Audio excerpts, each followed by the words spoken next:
இப்ப இந்த வார் முடிவுக்கு வந்தா தான் இந்தியன் எக்கானமி வந்து எல்லா எக்கானமியுமே ஓரளவுக்கு வந்து ஸ்ட்ராங்கா இருக்கிறதுக்கு வாய்ப்பு இருக்கு.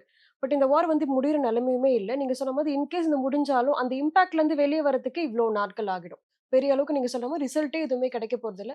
ஸ்டாக் மார்க்கெட்ல மறுபடியும் எத நம்பி வந்து இந்த வருஷத்துக்கு இன்வெஸ்ட் பண்றது? வார் நின்னுச்சுன்னா எந்த கண்ட்ரியோட எக்கானமியும் ஸ்ட்ராங் ஆகாது. ம். ஓகேவா? அதுக்கு வார் ஆரம்பிக்கிறதுக்கு முன்னாடி எந்த ஸ்டேஜ்ல இருந்துச்சோ, அதுல தான் கன்டின்யூ ஆகும். நம்ம நாட்டு எக்கானமியும் சரி, ம். மத்த எக்கானமியும் சரி. வார பேஸ் பண்ணி எக்கானமி வந்து ஒரு ஷார்ட் டெர்ம் இம்பாக்ட் தான்.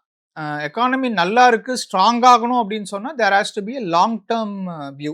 ஒரு லாங் டெர்ம் பேஸ் பண்ணி கவர்ன்மெண்ட் வந்து ஒரு முடிவு எடுக்கணும்.